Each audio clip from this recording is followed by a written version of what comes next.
Hello, and welcome to another episode of the First Time Founders podcast, the show where we talk about how to start a business from nothing and grow it into something meaningful. I'm Rob Lydiard. I was the co-founding CEO of a software company called Yapster that was acquired in 2022. I'm now a professional implementer of the Entrepreneurial Operating System, or EOS. That means I work with entrepreneurs and entrepreneurial leadership teams to help them get more of what they want from their business, aligning around a vision, learning to execute with more discipline and accountability, and frankly, being healthier as teams, because we can be a bit chaotic in the startup world. That's my day job, but in my spare time, I love talking to entrepreneurs and entrepreneurial people and customers about what it takes to build a great small business and go from those few early wins into something scalable and some of the trials and tribulations and pains that many of us go through along the way. Today, I'm talking to Ash Staines, the founder of Volunteero, and Dara Howley, an early customer representative of the RAF Museum for Volunteero. They've got great chemistry between them. And what we really focused on in this conversation is, what does it mean to be an early adopter, customer side? Why is it that you'd pick a relatively new product to market like Volunteer in what can be seen as quite a stuffy sector like volunteering? Particularly if that new product you're picking is a premium product, which Volunteero is. It's not a cheap product compared to other rivals. So why is it that they're winning as many customers as they are and retaining the faith and confidence of people like Dara, customer side? If you're a new founder, an aspiring founder, or even an experienced founder that still doesn't have hundreds and hundreds of customers, I think you're going to get a tremendous amount of value from this conversation. In particular, I think you should make notes on what is it that makes someone like Dara a great early adopter to look out for. How do you qualify out people that perhaps don't have those kind of innovative characteristics that would make them a great fit for your early product, so that you can focus on finding people like Dara to build your business? And then once you've got somebody like her on your customer roster, what is it that you need to do to retain her confidence, retain her excitement, and build on the fact that she's happy to be on your customer base, and frankly come on podcasts like this one to talk about your relationship. So without further ado, I give you Ash and Dara talking about the Volunteero experience.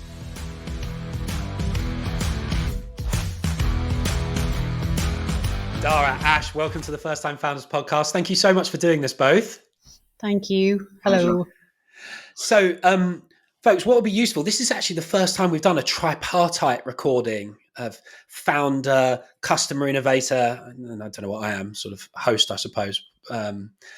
What would be useful is, before we dive into to talking about the relationship between the RAF Museum and Volunteero, how you folks came together, what the vision was and is becoming, would you mind each just giving a quick intro to your organisation and what you do there? And Dara, can we start with you? Oh, sure.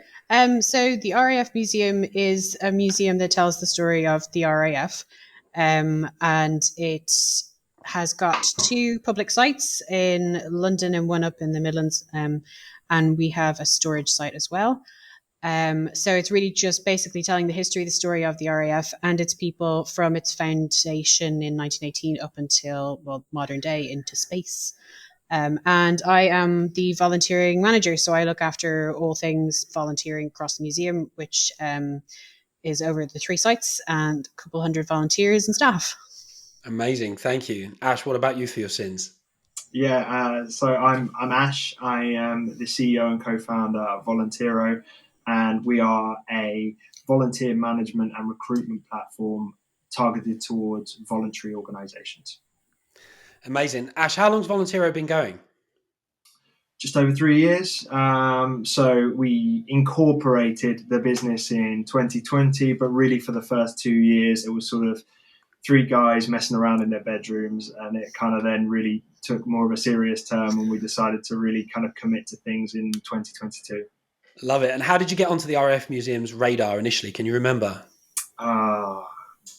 Incessant pestering. No, look, we back in the early days, we had no real budget for anything like ads or anything beyond that. So it was really, how many emails could we find? How many contacts could we get hold of, either via LinkedIn or email?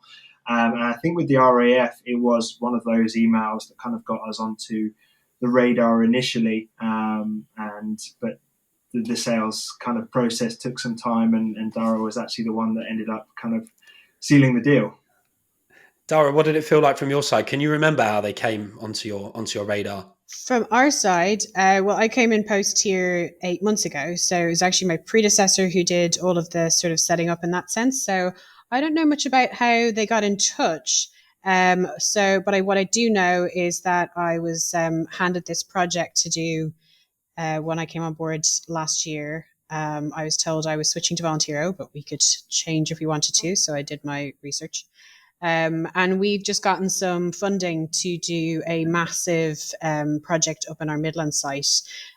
So it's a huge, big redevelopment program. So as part of that, we got some funds to invest in a really good volunteer management platform. So I started my research when I came on board, and we went from there. What did the research look like? So there was a spreadsheet that was ready for me, which was great. But I just looked into what was there and compared it to what we currently had. So I have a lot of experience with the previous system that the museum was using.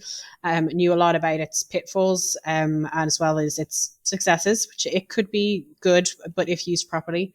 And so I just looked through, what they came up with, what I knew was out there as well, and sort of pros and cons. And then I spoke to, I think, James, actually, who works with Ash. He's customer growth or head of growth. And he bowled me over, basically. That's awesome. Like, Ash, I can't wait to hear more about what it felt like from your side on the organization. But Dara, just curious, what was it about James's presentation of the Volunteero product that, quote, bowled you over? Because, of course, the audience of this podcast are typically first-time founders where they're trying to catch the eye of someone like you and then survive a procurement selection, quote, due diligence process. So it'd be really helpful if you can dig a bit more into that. Yeah. I mean, I knew what I was looking for. I knew what I needed. I knew I needed something very user-friendly. I needed something that just ticked all of our boxes. We've got a big semi-big organization with lots of different things going on. I knew we needed to be able to report on KPIs, things like that. And so it was speaking to James initially. There was this kind of passion and kind of sense of real excitement about what the product could do. And it seems like the Volunteero vision overall is really trying to get things in that direction. So I know the kind of founder story for Ash is that, I think was it you, Ash, that was volunteering somewhere during pandemic? Yes, exactly. And kind of found that what was there wasn't working very well and then kind of built it from there. So I really liked the idea that this was built from a volunteering beginning, whereas a lot of other management systems might be built from they're like a HR system that they've just kind of adapted for volunteers. This was 100% volunteer focused. So it ticks all our boxes. Plus you had that kind of passion. And then the other thing was that the sheer innovation. So they're bringing on new features all the time. And in doing that, they're actually listening to what clients are saying. And when I did my research, I made sure to check up on this to see they're releasing stuff very quickly. It's not sustainable, Ash. You need to calm down. And so these are all things that their clients are asking for that would suit their organizations and do better. And they're just building them as they come. So some of them are very big things. I think there's an e-learning platform in the wings, which we will use. Brilliant. We have a solution for that at the moment already, but great. Let's put it all in one place.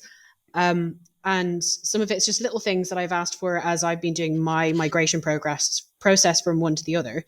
It's kind of, I'm only allowed to do 20 of these here. Can I do 40, please? And they've made a quick change. So it's listening. It's that thing where I know that they're listening to the client and adapting the product as they go along, to make sure it works for everybody. Because obviously a lot of volunteer organizations are very different backgrounds. So, I think it was it. It was really it was the vision. It was the vision.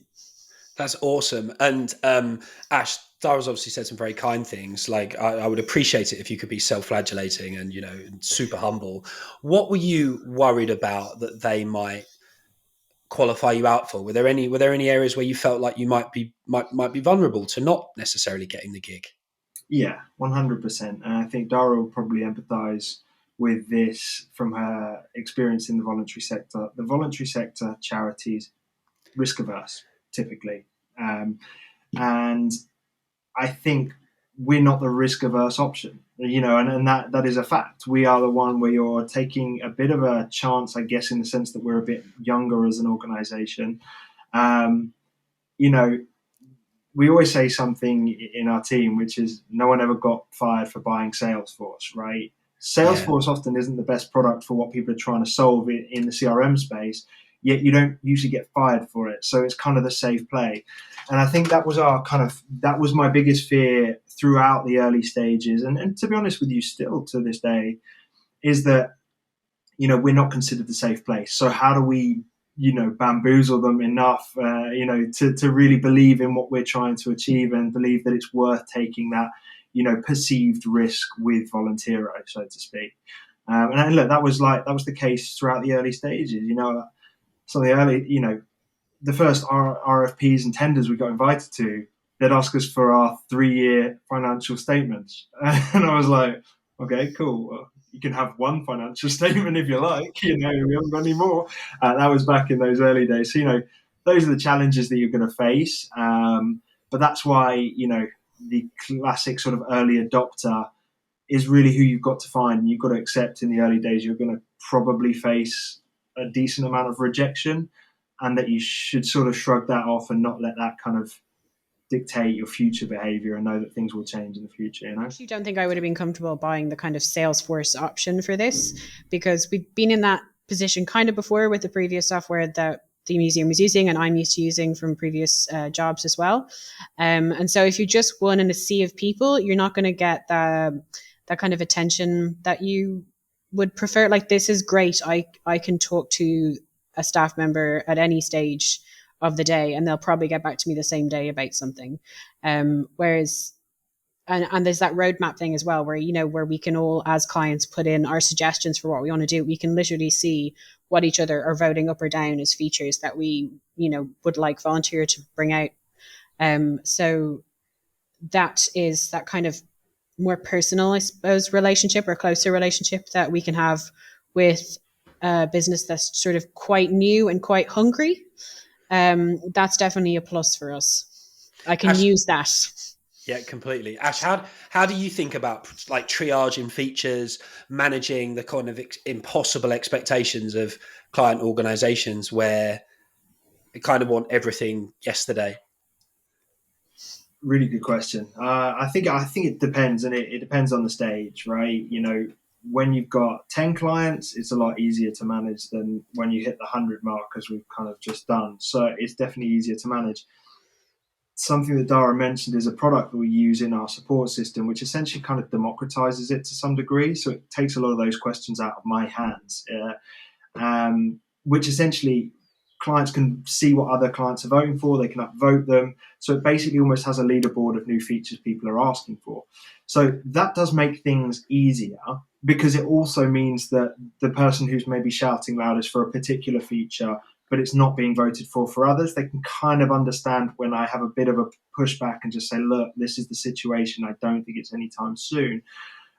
There's a bit more of an understanding. The only challenge around something like the product that we use at the moment is, rather than people think it as a forum for suggestions, it's almost like an order ticket. You know what I mean? I put that in, it spits out a feature in the time that we want it to. So that there's definitely challenges around that. So for me as a founder, I've always been the one that essentially owns the roadmap, because I'm in a position to sit between the tech team, who can tell me how long and how arduous certain things are, and then also myself, the sales, the customer support team. And I think the trickiest thing I've found, but you have to be kind of headstrong about some of this, is there's a bigger vision at play. And sometimes if you're just following the carrot in front of you, you can fail to ever achieve that kind of vision play. And I guess an example would be, and Dara would know about this one, which is we always wanted to be not just this B2B SaaS product, but a marketplace, because we know how hard it is to get into volunteering, and we believe that a one-stop shop app for volunteering is the way to go. And we just kept kicking the actual feature build down the road, because we kept getting asked for different things for clients. And at the end of the day, that was what was going to bring in the money in the early stages.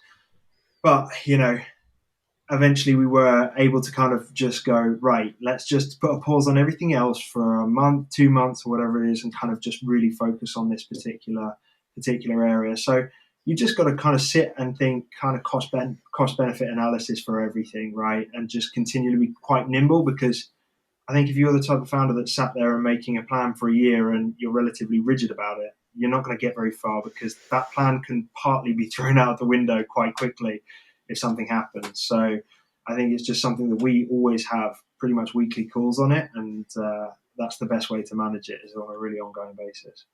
Do you think about the return on investment from a customer perspective? And Dara, it'd be great to get your view in a second. So Ash, like one of the things I've observed about your market is so I used to work in HR tech, and Dara, don't know if you know that or not, but it was selling sort of secure messaging to frontline employers, typically retail, hospitality. And we often try and make the business case by looking at the labor cost. But in your world, there's no labor cost. The only cost is the sort of cost of administering the labor that's been gifted to you by these passionate people that just want to support your cause. So it seems to me the ROI on something like what you do, when every unit of labor that you're mobilizing on a kind of free basis almost has like an infinite ROI. And then on the other hand, I think about it and I'm like, because the labor's free, do the client organizations even like value it in the same way as they would if they had to pay salaries? Do you know what I mean? Like, how do you think about demonstrating the ROI of an uplift in volunteer productivity when quite a lot of volunteer organizations are quite wasteful with labor? It is a good question. I think if the organisation felt that way about volunteering, they wouldn't be a client of ours, to be honest with you. So it's almost we're quite a good sort of means of sifting out those that really value volunteering and see the power of it. Because like Dara mentioned, we are a premium product in the market, and so there's clearly got to be some investment there, and that's got to come typically from the top. So yeah, usually the organisations that work with us really value and understand the value of volunteering. I think the trickier part is kind of the point you're mentioning, is in terms of kind of quantifying the value of the product is sometimes a challenge. And I actually think the problem with quantifying the value of the product being a challenge is often organizations we work with don't have a benchmark of data points and KPIs to measure against sometimes.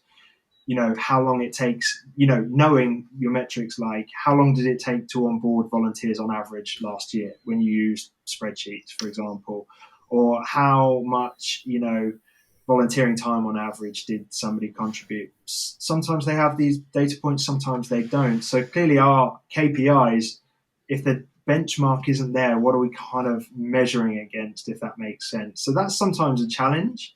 And also it's kind of like, what is the North Star metric for that organization, right? It really, really fluctuates and depends. But, we are lucky that we have a pretty data-rich platform which can kind of prove out some of those key ROIs. But I think the main one is a time saving. And I think rarely has an organization sat and done a sort of, time spent exercise where they just spend time with their volunteer managers and just go, where is all your time going? And then do the same process after you've adopted the system. So it's often quite hard to measure, to be honest. And Dara, I mean, you've only been with the RAF Museum for a while, so they must have recruited you fairly recently and pitched you on their vision and why it's a volunteer organisation worth your time and enthusiasm and vision. Is Ash right? Is it sort of self-selecting that if you're an organisation that values volunteers' time and experience, then it kind of makes the case for it? No, definitely. And that's why it was why I said earlier that it was important that Ash and the team were coming from a volunteering background on this, because they had that understanding of volunteers, what volunteering is about, what volunteers' value is to any organization that they're with, whether it be a museum or another kind of charity or whatever. So, I mean, we do actually have a figure for volunteers for an ROI. We know how much volunteer time donated. We have a value for that.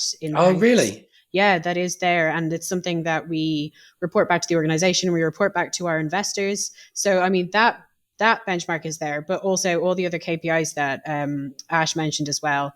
those kind of things also are requested by our investor. Not only like are we reporting back to them the piece of information, we're not just gifting it to them as here's some information. They actually ask in, when we apply for these funds, they're asking if you're involving organizations, they want certain pieces of information about it. Who are you involving? Over here it's all about bringing in local communities and diversity at the moment to voluntary organizations. And to charities, especially museums, etc. So yeah, we have a lot to measure. And then as Ash was saying as well, we can actually look at our time spent as staff on volunteering prior to adopting Volunteero and after. And I'm not the only person, myself and my team aren't the only people using this system. We have got the volunteering team, but we actually just overlook all of the volunteers themselves and the staff that manage those volunteers. So we've got staff who have to be kind of invested in and using this piece of technology as well. So I'm like a regular salesperson and trainer running around the place here trying to get everybody. I've got at least 450 people to get on board on this situation, and all of them need to be using the app as well at the same time. So it's a big undertaking. But yeah, that's definitely one of the things that attracted me to RAF Museum was that the value they put on volunteering with the organization and how deeply embedded volunteering is here. And so that's important to them, and therefore that's important to us as an organization and me when we're looking for what management system are we going to use. That's really inspiring, because I'm not going to name any names, but I tried to volunteer a couple of times in the past to organizations that I have a kind of family connection to. I pay a direct debit. My direct debits are still in place, but in both cases, I gave up trying to volunteer because the experience was so bad. Are you, Dara, I don't know if you can comment on the volunteer sector at large, but how representative would you say RAF Museum is in terms of its level of sort of sophistication and respect and appreciation for volunteers' time? Because I think for founders listening in different sectors, it will be helpful for them if they can picture how special your organization is in the addressable universe of organizations that Ash and his team could be looking to serve. Does that make sense? Yep. I can only speak to heritage organizations because that's my background. That's where I am. There's a massive range, really, to be honest with you. And there's a difference between the organization themselves and then the volunteer manager as well. So sometimes it's aligned, sometimes it's really not. So yes, I mean, there are places where you can have some pretty bad experiences, unfortunately. I think it's definitely sector-wise, without a doubt, underinvested in. And that's not necessarily because the organization doesn't want to invest, but because they just don't have the funds and the time. And it's kind of the last thing they come to. So I think as a volunteer management, sector, we all just want to get more time, more investment in that to ensure that we're able to do what we want to do. So having a management system that works for us makes a massive difference to this, because it's saving time. We have got so much going on. We have got volunteers on one end, staff on the other, investors on the other end. Everyone's coming at us at once. And the volunteering onboarding process, for example, like it can take weeks, it can take months. I'm relying on so many places to fall in place, but not everybody has the same priorities that I do. It's wild. So having that system, so far actually the feedback, Ash, is that the onboarding has been the best part received. So that's box ticked. That's awesome. Ash, what type of organizations would you sort of qualify out now then, if you're still in that kind of early majority market where you're really appealing to slightly visionary organizations that are somewhat sophisticated in their approach to volunteers, and they're willing to sort of, think about the return on investment and so on? There's certainly one thing that if we heard it mentioned early on, we would probably realize that it's not maybe the client for us, and it's our volunteers won't use an app. And I think the reason being is that, by the way, we have both. We have web, we have app, we have a fully hybrid model. But I think that shows a bit of a misunderstanding in the world that we're kind of living in. Just because somebody has maybe a few extra years on them and potentially a few grey hairs means very little in terms of their technological capabilities now, quite frankly. And I think it also, from our perspective, it shines a light on their kind of thinking going forward. It doesn't feel like a future-proofed vision And that just doesn't really align with us, to be honest with you. And we know we're going to have challenges because they'll be trying to ask us to do more things that allow for more analog stuff, so to speak. And Yeah. we're really about keeping things digital. Another thing sometimes is, people go, can I print that PDF off or something like, or can it do this? And I think if there's people sort of looking for analog, again, it kind of doesn't naturally fit. It's not that that's not always the case. Of course, people have to present certain things and whatever it might be, but I think it just shows a misalignment of values in terms of what they're looking for, and it just means we're probably not the right product for them. It's awesome to have the confidence to be aware of that and sort of stand up tall and say that. And certainly my experience in serving some older retailers was that there are a generation of grandparents now that are watching their grandkids grow up on various social apps. So that was my experience as well. But I could understand why some people customer side felt uncomfortable about imposing technologies. Dara, were you always fairly comfortable with providing digital tools to a fairly a user base of different age groups and preferences? Well, you say different age groups, but all of my volunteers are overwhelmingly over 55. Of Most of course. them over 65, up to 85, to be honest with you. I'm Yeah. sure there's a 90-year-old in there somewhere. And they're mostly men, they're mostly white men. We have a type.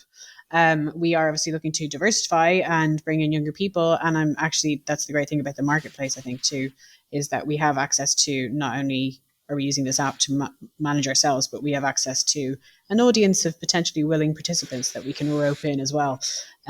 So kind of like free advertising, it's great. No, digital was not always going to go down well. And I was a new manager. I just stepped in. A lot of the people that are in this organization have been here for 5, 10, 50, up to 35, 40 years. And I'm not joking, volunteering at this organization. So this newcomer coming in and telling them all they have to download an app on their phone or use an app for this, that, and the other. It wasn't smooth sailing, to be honest with you, but we have done it. There's been a little bit of pushback, but we're doing it. I mean, from our point of view, we had a lot of work to do on this side in terms of getting it adopted, giving people options for, here's an iPad you can use, etc., stuff like that. But no, it wasn't. It's kind of a brave choice from our point of view, actually, to go with something that was like entirely like app and web based for the volunteers. But I think, volunteers started using it at the end of November, so we're only a few months in, but I think we're doing pretty well. So it's good. Sounds like it. I was going to say, I think Dara's kind of quite succinctly highlighted why making sure your general outlook is aligned, because, for example, Dara's had to put a lot of graft in to make this implementation a success, right? And it's not been, just smooth sailing the entire way. And that's always the case with tech. Now, what could happen on the flip side is if you say really pushed hard with somebody who kind of felt was not aligned in that app vision, what's going to happen is they're not going to put that legwork in that maybe Dara put in, and they're going to probably push the concerns back to the tech, and you're going to be making changes that don't really make sense for your overall vision. And it's kind of like a false negative where you feel like it's a problem with the product potentially where it might not always be the case. So that's why if you kind of get those early clients right, it's really going to help drive the kind of right direction. Like Dara, we now tell others to do what Dara did. She put in like Volunteero champions, for example. Oh, yeah. A select number of volunteers who were going to try and teach and encourage others to do it, right? So we also learn from our kind of clients like that as well. That's amazing. Dara, have you got a history of sort of bold initiatives and being willing to shake things up through your prior career, or is this a sort of departure from prior habits? Because again, it's interesting, the mind of the early adopter. This is me. No, I'm the trying everything. No, my background is actually as a music teacher. So I had my own business back in Ireland, a school of music. That initially was just because it's very difficult to get a job in a classroom as a teacher in Ireland, but it sort of grew from there into something that I did full time. So I had a whole school of kids who were learning piano and taking classes, and I had a glee club when that was a big thing, and I That's did awesome. concerts I mean, loads of stuff. I was trying everything. And then I wrote a book, a textbook for schools, which then everybody bought because apparently it was good. So this is me. I'm, but I can see how it's worked well with me because I have that, but might not work so well with other people. So some kind of little bit of on what Ash said earlier. They've adopted. Yeah, it's great that they're adopting the Volunteero Champions idea. I can't take full credit for that. I think that was my boss, but it's worked really well. But like some of the people I spoke to when I was sort of researching, going on, looking to see what other people had to say about the app, and one person actually was somebody that Josie, who's one of your customer success managers, and I was mostly dealing with on a sort of day-to-day, week-to-week basis. She referred me to somebody who had just done the migration and kind of was working locally, and we met up. And as it happened, their organization also has mostly older people that they're dealing with. And that person gave me a lot more insight, I think, than Josie ever could have. So I think perhaps Volunteero could probably have done a little bit more for me there in terms of the kind of the training. So they did come and present to our volunteers, but what I got back from this person was that on the day they were moving too fast for them. So it's like, if you're going to go for really, really older people, it literally has to start as open your phone, or what's an app, or like, and if you've got like 20 of them in a room, or 30 of them as I did, and you're trying to keep everyone together at the same time, it helps to have a teaching degree. But you spoke to some other customers. Was that a kind of back channel connection that you made, or did a Volunteero? Yes. Actually, you now beginning to introduce customers to one another to kind of simulate what Dara went rogue and did herself? No, I mean, look, we 100% want that to happen. To be honest with you, as much as possible, because there's only benefits to be had from it. Whether it's like learnings from each other, like Dara's clearly had an amazing like result in terms of learning from the past experience of another client. How can we kind of do that at scale? And we are kind of looking into that. We've adopted a community platform, Dara. I don't know if you've been onto that, but I don't think we've kind of really nailed that yet. But we want a space for our clients to be able to engage and maybe meet clients that are similar and perhaps share learnings, for sure. Yeah, that's amazing. Dara, just listening to you talk and the fact you've got an entrepreneurial background, you've led people and tried to leading kids is not easy, is it?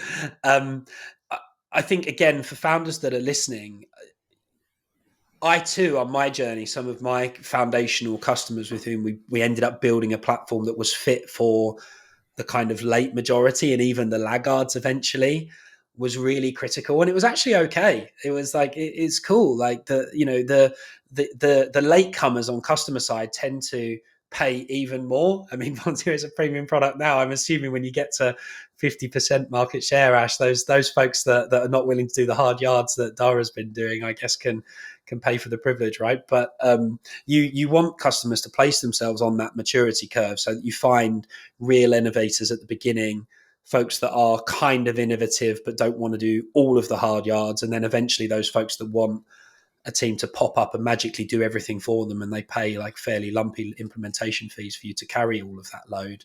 That's how a normal market matures. So Dara, it's been awesome listening to you talk, because I hope that founders out there can start to picture what great foundational customers look like and not take it too to heart when they go and pitch somebody that's never done an innovative thing in their life and then can't get why they might step off the ledge with a new vendor. Like that's just not a good chemistry mix, is it? And it's not the founder's done anything wrong. It's just the market still needs time to mature. Does that make sense? Definitely. Yeah. And in my experience when I started up, I mean, I wasn't doing a tech company and it was on a much smaller scale, but yeah, it's got to be, you got to go with people that are going to take the risk on that person who doesn't really have quite the experience yet. And just ignore the naysayers at that stage. Try not to take it personally. It's hard not to, but try not to. Ash, you got anything to add to that? I mean, I'm assuming you've developed a fairly thick skin on your entrepreneurial journey, because this isn't your first rodeo, is it? Yeah, I've got a fairly thick skin. I think actually it was worse with Volunteero because the level of passion from me and what Dara mentioned from the whole team is higher. I think we do take it, but like what? Like, you know, if anyone doesn't kind of get it or doesn't like this or doesn't like that, we really do take it to heart. It's actually a good thing, but because it means that, you know, we've seen people feedback on other businesses and stuff on Facebook groups, and we're like, God, can you imagine if somebody said that about us? We'd all just be, you know, like dig our own graves. We'd hate it. So having thick skin is helpful in some respects, but also having thin skin, I think, for customer service and stuff is probably a good thing. But no, I think the one thing that I actually always try when I've got founders that are maybe a little bit earlier on in the journey than me, what I always tell them to do is kind of what we did with the RAF actually, with Dara's predecessor, which is don't BS basically. Don't tell them what, you know, you're this all singing and dancing, especially in the early days, because if you're not, you're not, and anybody with eyes can see that, right? So all you have in your arsenal at that point is like three things, like brimming with enthusiasm, which is going to go down well. Okay, like promise of a sort of vision in essence, and that kind of promise of a relationship. And you can be quite upfront about telling people that. Like, it doesn't have to be sort of encoded words or something. You can literally, in the early days, be like, look, you'll be one of the coolest logos we've got. I promise you, we're going to work really, really hard for you. And I think that, you know, the right customers are not going to be scared off by that. They're going to be like, cool, that sounds great, you know. So I think in the early days, like, founders should just lean into the fact that they are young. There's nothing wrong with it, you know. Oh, I couldn't agree more. Dara, are you happy for agitators and innovators across your sector or neighbouring sectors to connect with you on LinkedIn or anything afterwards? Sure. Yeah, absolutely. I am on LinkedIn. You can find me there. Fantastic. We'll include a link to your LinkedIn in the show notes. And Ash, any final thoughts or words? I'm assuming you're very happy for people in the sector or across volunteering more broadly, or general people interested in entrepreneurship to reach out to you too. Yeah, absolutely. I would love to chat to people that are kind of either made that leap or about to make that leap. So 100%. Awesome. Well, thank you so much, both. It's such an inspiring story of what you're accomplishing together. I'm excited to see where it goes and to follow your journey through LinkedIn and elsewhere. Thank you.